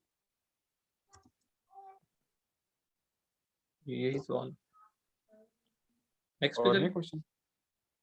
चलिए नेक्स्ट पे हम्म। चलते हैं। क्राइटेरिया आफ्टर सिलेक्शन, जैसे आपकी सिलेक्शन हो जाती है तो आपने ट्रेनिंग पोस्ट ज्वाइन करनी होती है। अ, जब आपका आपको वो बताते हैं कि आप सिलेक्ट होंगे तो आपको ना सिर्फ एक दिन का ड्यूरेशन देते हैं कि आपको बताते हैं कि भाई आपने कंसल्ट देनी है। तो उस एक दिन की ड्यूरेशन में आपको जो ट्रस्ट है, ट्रस्ट की तरफ से एक कंसेंट फॉर्म जाता है, वो आपने साइन करके सबमिट करना होता है और साथ में एक आपने एफिडेविट देना होता है। तो वो दोनों चीज़ें बहुत ज़रूरी हैं, दोनों चीज़ें आपने एक दिन के अंदर डिसाइड करना है कि आपने जो है ना वो इधर आना है कि नहीं आना, और उसमें आपने अप्लाई करना होता है। एक और चीज़ भी मैंने देखी है, एक एक आज एक मुझे एक लड़का मिला था, उसका ये था कि उसको सिलेक्शन नहीं हुई हुई थी। लेकिन जो उससे पहले जिनकी सिलेक्शन हो गई थी उसमें से एक एक बंदे ने ना कंसेंट नहीं दी थी, तो उसको बाद में सिलेक्ट कर लिया था। तो इसमें जो है ना बिल्कुल आपने डिस्करेज नहीं होना कि भई जो है ना मेरी सिलेक्शन नहीं हो पाई, तो उसके बाद भी जो है ना कुछ किसी भी रीज़न की वजह से कुछ जो है ना वो आगे नहीं कर पाते, तो फिर भी आपके पास चांस है सिलेक्ट होने के लिए। ओके, अब आगे चलते हैं। अच्छा, जो सबसे बड़ा प्रो है कि आपको कुछ के बगैर जीएमसी रजिस्ट्रेशन मिल जाती है। जो सबसे सबसे बड़ी अच्छी चीज़ है यहाँ पे, आपको जॉब के लिए परस्यू नहीं करना पड़ता, आपको जो है ना जीएमसी के लिए परस्यू नहीं करना पड़ता, आपको कोई एग्ज़ाम नहीं देना पड़ता। सारी चीज़ें जो है ना आपको जो है ना एक हथेली में मिल जाती हैं। तो बड़ा ईज़ी है कि ना आपको इस प्रोग्राम के थ्रू आना। तो जिस तरह मैंने पहले एमआरसीपी के बारे में बताया कि बड़ा ईज़ी हो जाता है एमआरसीपी करना, आपको जो है ना यहाँ पे छुट्टियाँ भी मिलती हैं और साथ में जो है ना आपकी जो है ना फंडिंग में जो पैसे हैं ना उसमें भी कमी आ जाती है। दूसरा कुछ कुछ एडवांस ट्रेनिंग है वो पाकिस्तान में आप नहीं कर सकते। अगर आपने फ़र्ज़ करें इंटरवेंशनल रेडियोलॉजी पाकिस्तान में है लेकिन इतनी ज़्यादा नहीं है। कुछ हमारे साथ एक सीनियर आए थे ऑप्थेल्मोलॉजी के, इन्होंने मतलब सीनियर फेलोशिप में आए थे। उन्होंने भी कोई एडवांसमेंट जो है ना ऑप्थेल्मोलॉजी की फील्ड में अप्लाई किया तो उनको भी मिल गई थी। इस तरह कुछ ईएनटी कुछ यूरोलॉजी की फील्ड में। तो ये है कि यहाँ पे आपको बहुत सारी अपॉर्च्युनिटीज़ मिल जाती हैं कि आपने आगे क्या करना है। ठीक है, आपको जॉब अभी मिल गई है, लेकिन इधर आने के बाद आपने फर्दर सोचना होता है कि भई मैंने करियर प्रोग्रेशन क्या होनी चाहिए, आपके इंटरेस्ट क्या हैं, आपने वर्क लाइफ बैलेंस करनी है कि नहीं, आपने या किसी ऐसे इंस्टीट्यूट में जाना है कि भई वहाँ पे आपको लगता है कि जो है ना मैं बहुत आगे एक्सेल कर पाऊँगा। तो ये सोली आप पे बेस करता है कि आपकी क्या ख्वाहिशात हैं, आपने क्या करना है। दूसरा जिस तरह मैंने आपको बताया कि आपकी जो इनकम होती है उस पे टैक्स नहीं लगता। अच्छा, यहाँ पे एक और चीज़ मैं ऐड कर दूँ कि यहाँ पे आपको लोकम कर सकते हो। यहाँ पे जितने भी ट्रस्ट के जो हॉस्पिटल्स होंगे ना उसके अंदर ही आप लोकम कर सकते हो। लेकिन एक जो लोकम का ड्रॉबैक है कि उसमें ये है कि आपको टैक्स आपका जो है ना कटता है। नॉर्मली हादी आपको शायद आइडिया होगा इसके लोकम के बारे में, ये लोकम का टैक्स कितना लोकम कटता पे, लोकम is mostly considered as your second job, I think, and tax is around 40-45%. लेकिन है। after that, it's a good amount for 1 day of work. और हादी एक और चीज़ मैं आपको बताऊँगा कि इवन के वो जो लोकम टैक्स है वो भी आपको रिफंड हो जाता कैसे? है। आपका टैक्स कटता है। एमटीआई में? हाँ जी, हाँ जी। क्योंकि हम लोग वेरी नाइस। स्कॉलरशिप प्रोग्राम के थ्रू आए हैं। हाँ, तो इस वेरी लिहाज नाइस। से हमारा जो है टैक्स जो है ना वो लोकम का टैक्स इनिशियली तो आपको कटता है, लेकिन आप जो है ना हम्म। वो रिक्लेम कर सकते हो, आपको वो रिफंड हो सकता है सारा टैक्स। सो क्योंकि मैं दैट्स अ अब वेरी लोकम गुड करता थिंग। हूँ ना तो मेरा हाफ, तकरीबन ऑलमोस्ट हाफ टैक्स में कटता है, ऑलमोस्ट हाफ, क्योंकि बिल्कुल। 40% तकरीबन टैक्स कट जाता है, 4-5% नेशनल इंश्योरेंस है, और उसके बाद थोड़ा सा पेंशन का कुछ कट जाता है, इस तरह से कट कटा के ऑलमोस्ट हाफ, 48 49% कट जाता है तकरीबन। नहीं, हमारा ऐसा सच नहीं है। आप मतलब इनिशियली आपका कटता है, लेकिन ये है कि आप जो है ना वो उसे रिक्लेम कर सकते अच्छा, एक और क्वेश्चन है, ये मेरे ज़हन में भी आ रहा था कि अगर टैक्स नहीं कटता तो इनकम फिर उस हिसाब से कम मिलती है, मतलब आपकी बेसिकली पूछना चाह रहे हैं। हैं क्या जी, इनकम है बिल्कुल। आपकी? जी, बिल्कुल। ऐसा नहीं है कि आपको इनकम जो है ना सेम मिलेगी। जो इधर जूनियर लेवल पे जो पे आफ्टर टैक्स मिलती है ना, वो ही हमें मिलती है। ऐसा नहीं है कि जो है ना, अगर तो फ़र्ज़ करें, अगर 4000 है जूनियर लेवल की बिफोर टैक्स, और उसके बाद 25 आफ्टर टैक्स 2500 हो जाती है। तो इसका ये मतलब है कि हमें 4000 मिलनी चाहिए, ऐसा बिल्कुल भी नहीं है। हमें 2500 ही मिलेगी एज़ कम्पेयर टू अदर जो है ना जूनियर फेलोज़। क्योंकि सिर्फ़ आपको एक अच्छी सीपीएस भी चीज़ पे कर रहा है। सीपीएस भी पे करे। एग्ज़ैक्टली। और पर एक चीज़ अच्छी ये है कि जो लोकम है ना, लोकम की जो है ना आपको जो टैक्स है वो रिटर्न हो जाता और अगर है। किसी के अच्छा ज़हन में यहाँ पे भी ये चीज़ आ रही है ना कि आप भाई पाकिस्तान से आप स्कॉलरशिप लेके आप बाहर चले गए और फिर बाहर ही रह गए हो आप, तो इसमें बहुत सारी चीज़ें हैं। अगर आप देखो ना, बहुत सारे लोग यहाँ से ट्रेनिंग्स करके वापस पाकिस्तान जाते हैं और वहाँ पर जाके बड़े-बड़े सिस्टम स्टार्ट करते हैं। अगर आप देखो ना, बहुत सारी न्यू चीज़ें लोग यहाँ से जाते हैं, यूएस से जाते हैं, ऑस्ट्रेलिया से जाते हैं और वहाँ पे पूरा सिस्टम चेंज करते हैं। नए डिपार्टमेंट्स ओपन होते हैं, सब कुछ नया ओपन होता है। तो I think you can be very beneficial for Pakistan even if you're sitting in UK.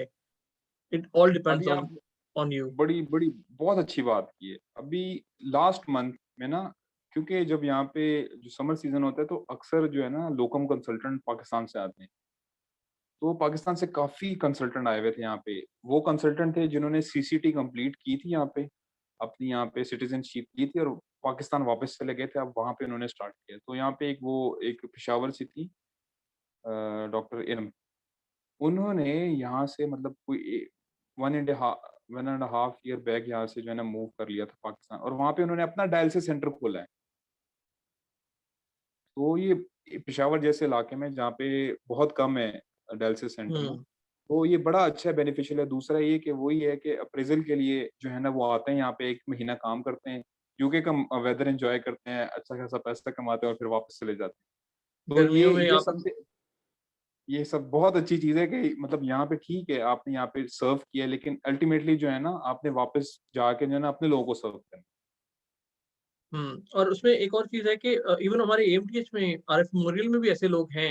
RF memorial और हमीरती के पैनल पे भी ऐसे कुछ लोग हैं। कुछ कंसल्टेंट, एक हमारे कंसल्टेंट हैं वो सर्जन हैं और ब्रेस्ट कंसल्टेंट आई थिंक वो भी यहाँ पर आते हैं लोकम्स करने के लिए ना, क्योंकि वो यहाँ से उनके पास है शायद कुछ वो लिवरपूल आते हैं शायद। डॉक्टर ताहिर चौधरी है मेरे ख्याल में उनका नाम। बिल्कुल, बिल्कुल, बिल्कुल ऐसे ही है। वो जब हम लोग वहाँ पे हाउस जॉब कर रहे थे तब भी वो मतलब आते थे यूके लोग, करने के बाद वापस चले जाते थे। तो बड़ा ये बहुत अच्छा है कि आपने चलो ठीक है, आपने वो चीज़ मेंटेन भी की है, आप यहाँ पे भी काम कर सकते हो और अपना जो सारा जो आपने ट्रेनिंग की होती है वो अपने वापस जाके अप्लाई कर सकते हो, and that's a very good thing.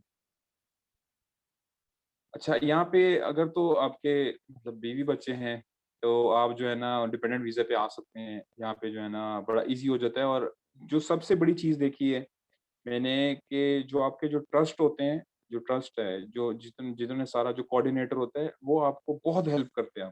आपको मतलब फ़र्ज़ करें अगर आप किसी चीज़ पे भी आपको मसला हो रहा है, तो आपको एक-एक चीज़ के बारे में गाइड करते हैं। ये नहीं होता कि चलें ठीक है, आपको मतलब जब आ रहे हैं तो आपको कोई चीज़ के बारे में पता नहीं है। तो उन्होंने मतलब इवन के स्टार्ट से लेके और यहाँ तक पहुँचने तक, तो उन्होंने बहुत हेल्प की थी हमारी। हमारा जो है ना एक व्हाट्सएप ग्रुप बना लिया था, और कोई भी किसी को मसला होता था, हम लोग डायरेक्ट कॉल कर देते जो हमारा कोऑर्डिनेटर था। तो उन्होंने बहुत हेल्प की, और किसी चीज़ का किसी टाइम पे किसी को अगर कोई मसला होता था तो और वो उसी टाइम पे हल हो जाता। आगे जो है जिस तरह मैंने पहले बताया, no need for PLAB and no need for MRCP. और हाँ, सबसे एक अच्छी चीज़ ये है कि एक तो आहिस्ता-आहिस्ता जो है ना ट्रस्ट जो है ना वो इंक्रीज़ कर रहे हैं ताकि लोगों को अपॉर्च्युनिटी ज़्यादा मिले। तो जो बर्मिंघम बाकी जो ट्रस्ट हैं उनके बारे में मुझे आइडिया नहीं, लेकिन बर्मिंघम का ये है कि इंटरव्यू जो है ना वो साल में 2 दफ़ा कंडक्ट होते हैं। सॉरी, एप्लीकेशन जो है ना वो दिसंबर में आती हैं और जुलाई में आती है। तो जो 2 वीक्स पीरियड होता है उन इन एप्लीकेशंस का, तो उस दौरान आप जो है ना एप्लीकेशन के लिए अप्लाई कर सकते हैं। अ, एप्लीकेशन का मैं वही बता रहा हूँ ना कि कोई इतना ख़ास लोगों को नहीं पता चलता और एप्लीकेशन का टाइम गुज़र जाता है। लेकिन मैंने अभी एक व्हाट्सएप ग्रुप ज्वाइन किया है कि उसमें ये कि अपडेट्स आती रहती हैं, तो मैं इंशाल्लाह अभी आपको जो है ना वो मैं भेजता जाऊँगा, ताकि आप ग्रुप में मेंशन करते जाएँ, क्योंकि लोगों को पता नहीं चलता और वो चल सीट्स जो है ना वो अनाउंस होके जो है ना उसका टाइम भी चला जाता है। तो ये बहुत अच्छा है कि आपको जो है ना आइडिया हो कि कब सीट्स आ रही हैं, और ताकि मैं उसके लिए अप्लाई कर सकूँ, लेकिन उसके लिए बेहतर ये है कि आपकी तैयारी पूरी हो। नेक्स्ट आदी।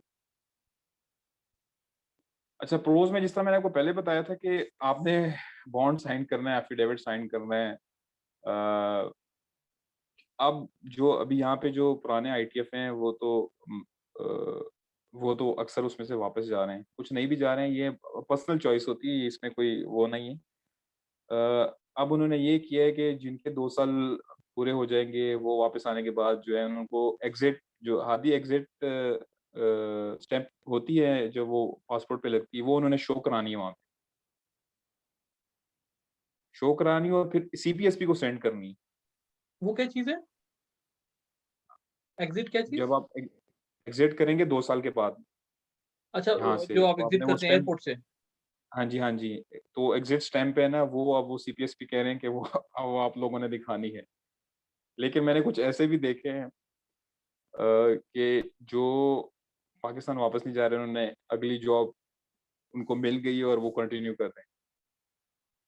पर ये रिस्क है, ये हर बंदे की अपनी नहीं, थिंकिंग ये है, तो हर बंदे आई की वुड अपनी not support that, I would not support ये दैट। ये सपोर्ट इसलिए नहीं हो, ये इतनी गलत चीज़ है ना कि इतना आपको फैसिलिटेट कर रहे हैं, सीपीएसपी वाले इतना फैसिलिटेट कर रहे हैं आपको यहाँ पे यूके के जो एनएचएस सिस्टम है, और फिर आप ऐसी हरकत करते हैं, तो इसका जो खमियाजा जो है ना आगे आने वालों को भुगतना पड़ता है, क्योंकि अगर ये लोग चाहें तो ये कभी भी जो है ना स्कॉलरशिप प्रोग्राम बंद कर दें, अगर इनको ये लगे तो। मेरे ख्याल से ऐसा बिल्कुल करना नहीं चाहिए। ये जो नए ग्रेजुएट्स, जो नए ट्रेनी जो आएंगे, उनके लिए ज्यादा मसला होगा, क्योंकि ये हो सकता है कि फिर आपको फिर ये कि ये प्रोग्राम खत्म ही कर दें। तो मेरे ख्याल से ना ये चीज़ें जो है ना, ये अवॉइड करनी चाहिए, और जिस तरह आपको अपॉर्च्युनिटी मिली है और बाकियों को भी इसी तरह अपॉर्च्युनिटी मिलनी चाहिए।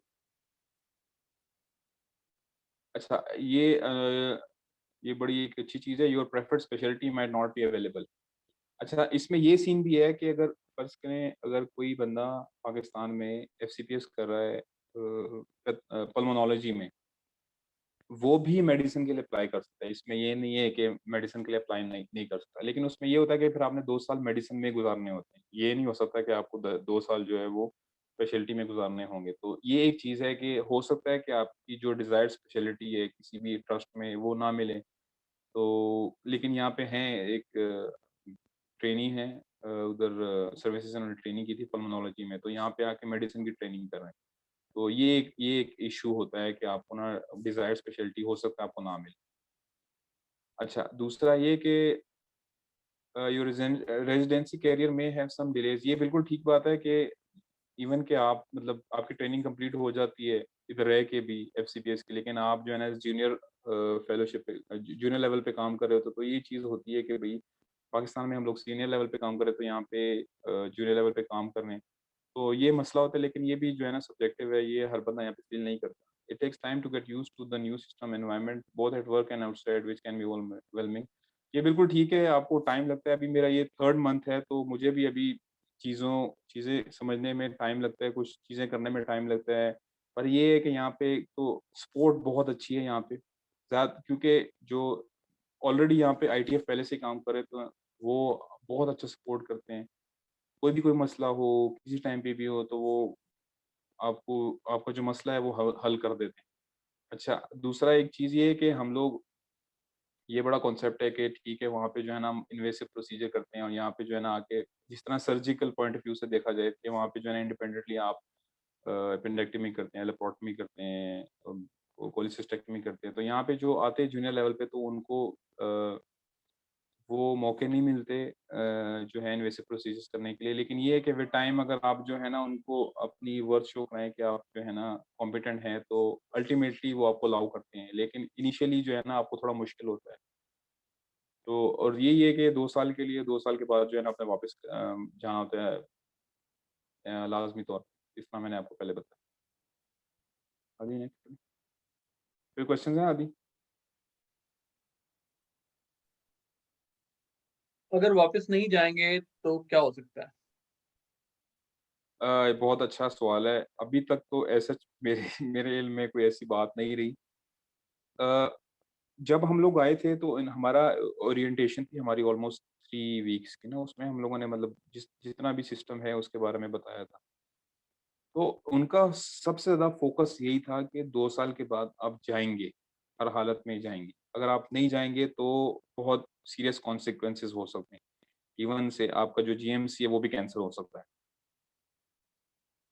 तो उन्होंने उस टाइम पे हमें कैटेगोरिकली कहा था कि अगर आप वापस जाते हैं तो फिर आपकी जो है ना जीएमसी कैंसल हो सकती है। मैं यहाँ पर एक छोटी-सी चीज़ ऐड करना चाहूँगा। ये बहुत अच्छी बात की जुनैद कि जीएमसी रजिस्ट्रेशन आपकी कैंसल हो सकती है क्योंकि जीएमसी बहुत सीरियस लेता है ऑनेस्टी के इश्यूज़ को। Dishonesty is a very major thing. तो GMC takes it very seriously. Even अगर आपके करीब कुछ लोग हैं जो जा रहे हैं वापस, उनको भी एक दफ़ा कहो कि ये चीज़ थोड़ी-सी देख लें कि डिसऑनेस्टी हो सकता है कि वो लोग हों जो पहले आए हों इस सब ये चीज़ ये से। ये उन्होंने उन्होंने मतलब उस टाइम पे जो अभी जो जा रहे हैं ना, उन्होंने ये मतलब उस टाइम पे जो उन्होंने बॉन्ड साइन कराया था, उसमें सिर्फ़ ये था कि पाकिस्तान आपने मतलब एग्ज़िट करना है। मतलब यहाँ से आपने एग्ज़िट करना है। उनकी ये शर्त नहीं थी कि आपने 1 हुँ, साल लाज़मी कंप्लीट करना है, ये सही, चीज़। सही, सही, सही। लेकिन अभी जितने भी ग्रेजुएट्स हैं, उसमें जो जो बॉन्ड साइन करते हैं, उसमें यही है कि आपने 1 साल लाज़मी करना है। अगर 1 साल लाज़मी नहीं करते, तो फिर आपके लिए जो है ना, बड़ा रिस्क है। इवन कि हाँ, आपकी वो जो जो जी I GMC don't think you will be ultimately able to keep your GMC registration after that.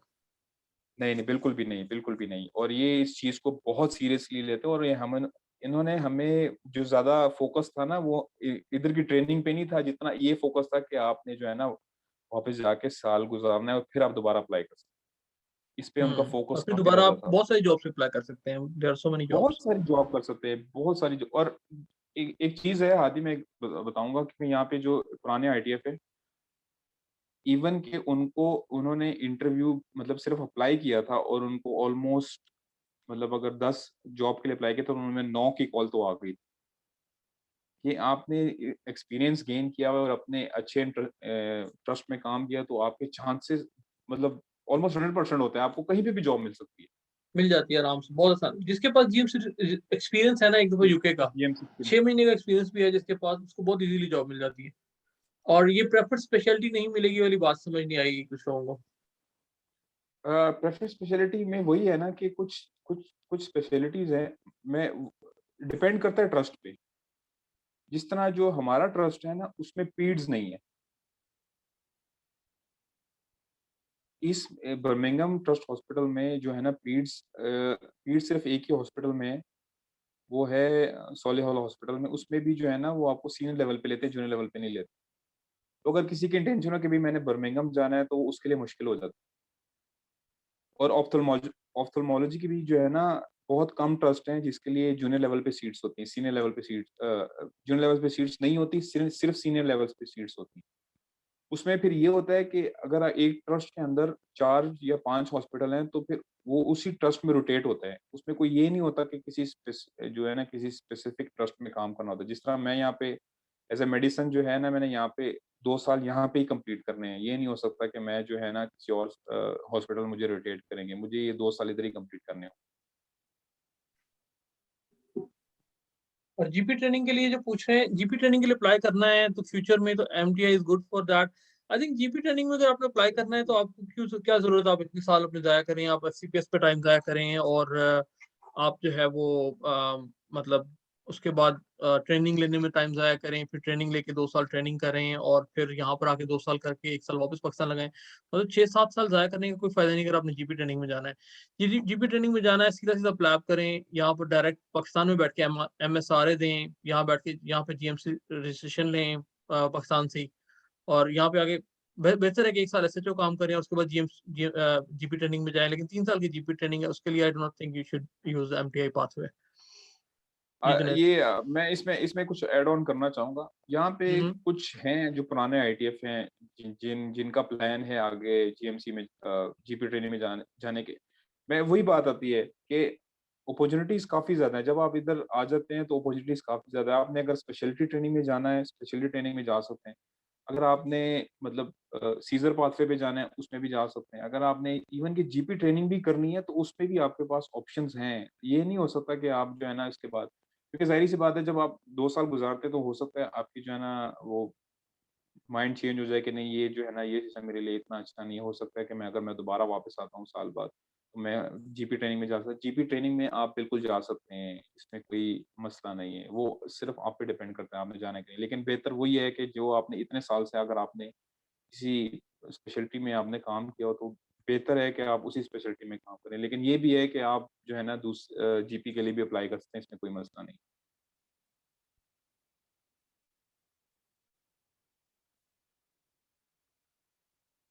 Next करें आदि? जी, जी ब्रदर, 1 मिनट। कोई है क्वेश्चन? हाँ, एक क्वेश्चन है। थोड़ा स्पीड अप करते हैं।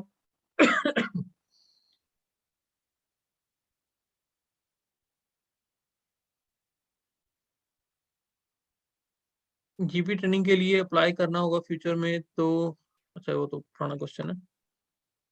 अगर 2 साल की ट्रेनिंग के दौरान कहीं और जॉब मिल जाए तो क्या करना चाहिए?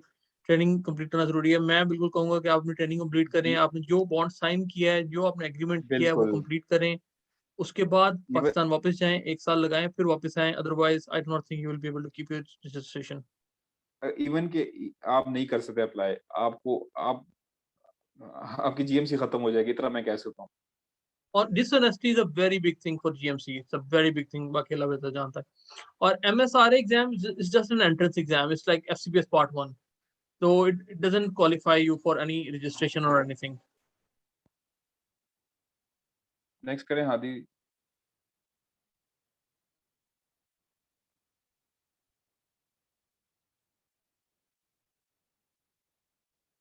Next next. Uh, eligibility requirement, जिस तरह मैंने पहले आपको कहा, एफसीपीएस की 2 साल की ट्रेनिंग, उसके बाद आईएमएम एग्ज़ाम और साथ में ओईटी और आईएलटीएस, और आपने फिर उसके बाद आपने अप्लाई कर देना है। और जैसे ही आप अप्लाई करते हैं उसके बाद आप कॉल आती है इंटरव्यू के लिए, आपने इंटरव्यू देना है। इंटरव्यू के बाद आपकी सिलेक्शन हो जाती है तो फिर उसके बाद प्रोसेस आसान है, इतना मुश्किल नहीं है। जीएमसी रजिस्ट्रेशन आपको मिल जाती है, वो भी ईज़िली है, उसमें भी कोई मसला नहीं है। उसके बाद आपको हॉस्पिटल एलोकेट करते हैं आपके वीज़ा के लिए भी बहुत हेल्पफुल हुए हैं। अगर कि कुछ लोगों के वीज़ा जो है वो डिले हुए थे, इवन कि हम लोग जो है ना अपने टाइम के साथ ही आ गए थे। कुछ लोग थे वो 1 महीने बाद आ गए थे, लेकिन उन्होंने एडजस्ट कर लिए तो उनको कोई मसला नहीं हुआ था। तो ये ट्रस्ट वाले बहुत हेल्पफुल होते हैं, आपको बहुत काम आपका सारा स्मूथली होता है, आपको किसी टाइम पे भी कोई मसला नहीं होता है। वीज़ा के लिए भी, जीएमसी रजिस्ट्रेशन के लिए, यहाँ पे आपको इवन के अकोमोडेशन भी आपको 6 मंथ की प्रोवाइड करते हैं। क्योंकि सबसे बड़ा इशू होता है अकोमोडेशन का होता है, क्योंकि आपको जो है ना टाइम बहुत कम होता है, आपने अकोमोडेशन लेनी होती है, तो आपको ये हॉस्पिटल की अकोमोडेशन देते हैं और इसमें जो फर्स्ट मंथ होता है वो फ्री होता है। उसके नेक्स्ट उसके बाद जो 5 महीने आप इधर रह सकते हैं, लेकिन आपको पे करना पड़ता है। लेकिन ये भी बहुत बड़ी चीज़ है कि आपको 6 महीने के लिए जो है ना आपको अकोमोडेशन का मसला नहीं होता। उसके बाद उस दौरान आप जो है ना वो अपने लिए कोई भी अकोमोडेशन ढूँढ सकते हैं। तो ये बहुत अच्छी चीज़ है। तो ऑल इन ऑल बड़ा स्मूथ प्रोसेस है, बड़ा ईज़ी प्रोसेस है और कोई मसला नहीं होता। अगर कोई मसला हो दरमियान में तो वो बड़े हेल्पफुल हैं और बड़ा जल्दी जो है ना वो प्रोसेस में जो है ना इन्वॉल्व हो जाते हैं। आगे नेक्स्ट करें। अच्छा, स्कॉलरशिप रिक्वायरमेंट्स में वही है कि आपने लीड साइन करनी है, और अगर आप गवर्नमेंट एम्प्लॉय हैं तो आपने फिर जो है ना यूएल जो है ना लेनी होती है एक्सटेंड। जिस तरह मैं गवर्नमेंट एम्प्लॉय था वहाँ पे तो मैंने यूएल ली थी। यूएल लेने के बाद ही मैं आया हूँ। और सुपरवाइज़र बहुत ज़रूरी है कि जो आपका जो सुप क्योंकि जब आप कंसेंट साइन करते हैं उसके बाद आपको एक और ईमेल आती है कि आपने ना सुपरवाइज़र से कंसेंट लेनी है। तो आपने जो भी आपका सुपरवाइज़र होता है मेडिसिन का या सर्जरी का, जो भी स्पेशलिटी में काम करे, तो उससे आपने साइन करवा के भेजने चाहिए। अच्छा, ट्रांसफ़र और रजिस्ट्रेशन एंड सुपरवाइज़र, जब यहाँ पे आते हैं तो आपको एक सुपरवाइज़र अलॉट होता है, तो फिर आपने अपनी जो है ना आरटीएमसी चेंज करनी होती है। डेज़र्टेशन का इश्यू ये है कि डेज़र्टेशन, मैं तो कहूँगा कि बेहतर है कि पाकिस्तान में डेज़र्टेशन करके आएँ, क्योंकि यहाँ पे थोड़ा-सा इश्यू है कि प्रोसेस बड़ा लंबा है, तो उसमें टाइम लग जाता है। तो बेहतर ये है कि डेज़र्टेशन वहाँ पे कंप्लीट किया और फिर जो है ना यहाँ पे आप ट्रेनिंग स्टार्ट करें। नेक्स्ट आदि।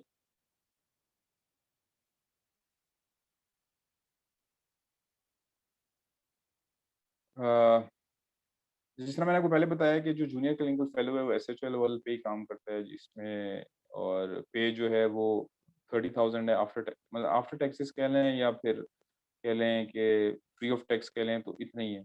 और अगर जिस तरह मैंने आपको पहले बताया कि अगर आप एमआरसीपी क्लियर करते हैं और आप अपनी वर्थ दिखाते हैं वहाँ पे, तो आपको रजिस्ट्रार लेवल पे प्रमोट कर सकते हैं, लेकिन आपकी पे सेम ही रहती है। या जिस तरह मैंने पहले बताया, सीनियर क्लिनिकल फेलो जो है वो आपकी रजिस्ट्रार की जॉब होती है, लेकिन आपको 6 महीने जो है ना एज़ एसएचओ काम करना पड़ता है और उसके बाद आप रज लेवल पे प्रमोट हो जाते हो और पे जो है ना उनकी 3300 है आफ्टर टैक्स के लिए, फ्री ऑफ टैक्स के लिए।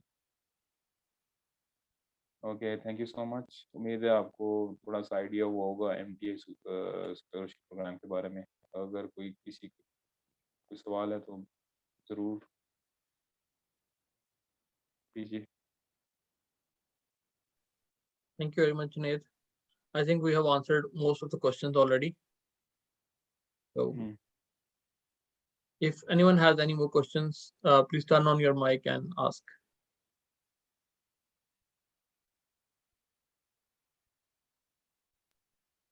अस्सलाम वालेकुम सर। अच्छा, मेरा ना एक जनरलाइज्ड सवाल है। इट्स रिगार्डिंग कोई भी सॉर्ट ऑफ मतलब ट्रेनिंग प्रोग्राम जब आप चले जाते हैं यूके में, जैसे फर्ज कर रहे हैं आप इंटरनल मेडिसिन में कर रहे हैं, तो मैंने पूछना था आपको तो बिल्कुल अच्छा आइडिया होगा क्योंकि आप पाकिस्तान के सेटअप से जा रहे हैं यूके में, तो आपको पता होगा कि वर्क लाइफ बैलेंस का मतलब डिफरेंस क्या था। तो मैंने वैसे ही पूछना था कि जो होते हैं इंटरनल मेडिसिन ट्रेनी इन पाकिस्तान और यूके में, इनके आवर्स जो वर्किंग आवर्स हैं उनमें क्या डिफरेंस है, और अगर सेम है तो मतलब इसमें थोड़ी सी बता दें मुझे। अच्छा, जो जब आप ट्रेनिंग करते हैं पाकिस्तान में स्टार्ट करते हैं तो आपके वर्किंग आवर्स काफ़ी ज़्यादा होते हैं। जिस तरह मैंने ट्रेनिंग स्टार्ट की थी तो almost every third day, fourth day मेरी लॉन्ग कॉल्स होती थी, ऑलमोस्ट 30 आवर्स। तो जिस तरह आपकी ट्रेनिंग प्रोग्रेशन होता है तो उस तरह आपकी कॉल्स कम होती जाती हैं। यानी अगर आपकी 1 in 3 थी पहले साल में, तो 1 in 4 हो जाती है, दूसरे साल पे फिर 1 in 5, फिर 1 in 6 हो जाती है।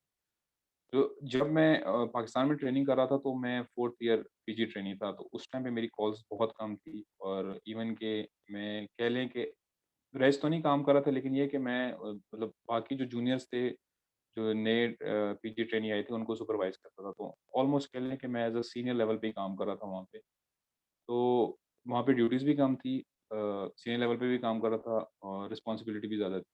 लेकिन जब मैं यहाँ पे आया हूँ तो यहाँ पे बिल्कुल चेंज हो गया है। यहाँ पे मैं बिल्कुल जूनियर लेवल पे काम कर रहा हूँ। यहाँ पे जिस तरह जो F1 के काम होते थे हैं, वो मैं करता हूँ। जो F2 के, IMT1 के, IMT2 के।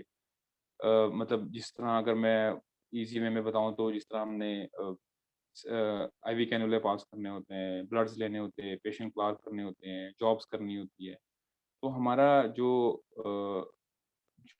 जो लेवल है वो यहाँ पे एज़ अ एसएचओ लेवल पे ही है। हमारा जो लेवल जो था पाकिस्तान में एज़ अ सीनियर लेवल, वो काम नहीं है। लेकिन वही बात है कि अगर मैं यहाँ पे रह के मैं एमआरसीपी अ, दूँ, यहाँ पे इनको शो कराऊँ कि जी जो है मैं कॉम्पिटेंट हूँ, मैं रेज़ लेवल पे काम कर सकता हूँ। और एक और चीज़ मैं ऐड करूँगा कि यहाँ पे जो जूनियर लेवल पे आए थे, तो उन्होंने जो आखिरी जो उनका 6 मंथ ड्यूरेशन था, उसमें उन्होंने रेज़ लेवल पे काम किया था। रेज़ लेवल पे ये होता है कि आपकी जो ड्यूटीज़ हैं वो कम हो जाती हैं, आपको पे ज़्यादा मिलता है, आपकी जो लोकम है वो आपको ज़्यादा मिलता है। लेकिन ये है कि आपकी रिस्पॉन्सिबिलिटी ज़्यादा हो जाती है। तो ये एक मेन डिफ़रेंस था इन दोनों में जो मैंने फ़ील किया। लेकिन मैं रेज़ लेवल पे भी काम करता हूँ, लेकिन ये है कि उसके लिए मुझे एमआरसीपी पा ये ज़रूरी बिल्कुल नहीं है कि आपने एमआरसीपी पास करना है। आप इवन के उनको दिखाएँ कि भई मैं कॉम्पिटेंट हूँ, मैं रेज़ लेवल पे, क्योंकि जब आप रेज़ लेवल पे यहाँ पे काम करते हो तो आपको एक्स्ट्रा बर्डन नहीं होता, लेकिन एक्स्ट्रा रिस्पॉन्सिबिलिटी होती है।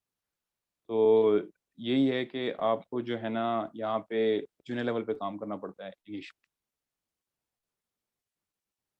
उम्मीद है आपको समझ आ गई होगी। Okay, guys. Thank you. Thank you very much, everyone. We need to wind up. Last question, Junaid. Are you aware of any Royal College exams that are happening in Pakistan other than MRCP and MRCP or MRCS. MRCS? Yeah, Sorry, I have no idea. I have no idea about that's any. fine. Other than Thank you, everyone. Thank you for joining today. I hope it was informative. Thank you, Junaid, for coming. Allah इंशाल्लाह Hafiz. Hadi एक और चीज बस मैं add करूंगा, क्योंकि अभी मेरा एक स्टार्ट है, क्योंकि काफी ज्यादा चीजें हैं उसके बारे में मुझे अभी पता नहीं है, मुझे आइडिया नहीं है किस तरह है, लेकिन मैं कहूँगा कि 6 मंथ के बाद हम एक सेशन दोबारा करेंगे, ताकि हम जो है ना जो प्रीवियस है उसमें और ऐड ऑन कर लें, ताकि आगे लोगों को जो है ना वो इजी हो जाए। I think that will be wonderful. We should do that. Yeah. अस्सलाम वालेकुम सर, एक क्वेश्चन, आप कौन सी ऐसी फील्ड और रिकमेंड करेंगे जिसमें आपको लगे कि डेफिनेटली एमटीआई प्रोग्राम तो मिल ही जाएगा इसमें? ये तो बड़ा मुश्किल क्वेश्चन है, क्योंकि फील्ड तो वही चूज करनी चाहिए जिसमें आपका इंटरेस्ट हो, क्योंकि अगर आपका इंटरेस्ट नहीं और आप उस फील्ड में चले जाते हो तो फिर आपको बड़ा मसला होता है आगे। लेकिन जो मेजोरिटी है, जो सबसे ज्यादा सीट्स होती हैं वो जनरल मेडिसिन और जनरल सर्जरी की होती है। यहाँ पे जो हम लोग आए हैं उनमें से 6 लोग थे जो कि जनरल मेडिसिन के थे और 4 लोग थे जो जनरल सर्जरी के थे। बाकी स्पेशलिटी में भी लोग आते हैं, लेकिन ये है कि उसमें 1-2 सीट्स होती हैं, 1-2 सीट्स होती हैं, लेकिन जो जनरल मेडिसिन और जनरल सर्जरी की जो है ना सीट्स जो है ना वो ज़्यादा होती हैं as compare to other speciality. लेकिन वही बात है कि आपको जो स्पेशलिटी अच्छी लगती है, बेहतर ये है कि आप वो स्पेशलिटी करें।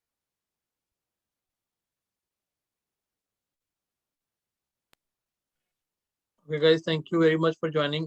We have to wind up now. We will be doing another session about GP training, F2 training, and hopefully we'll think about one more training in that, and hopefully it will be in next couple of weeks. I'll keep you guys updated. Thank you very much, Junaid, for coming. Thank you so much. Thank you so much. Okay, see you. Allah Hafiz.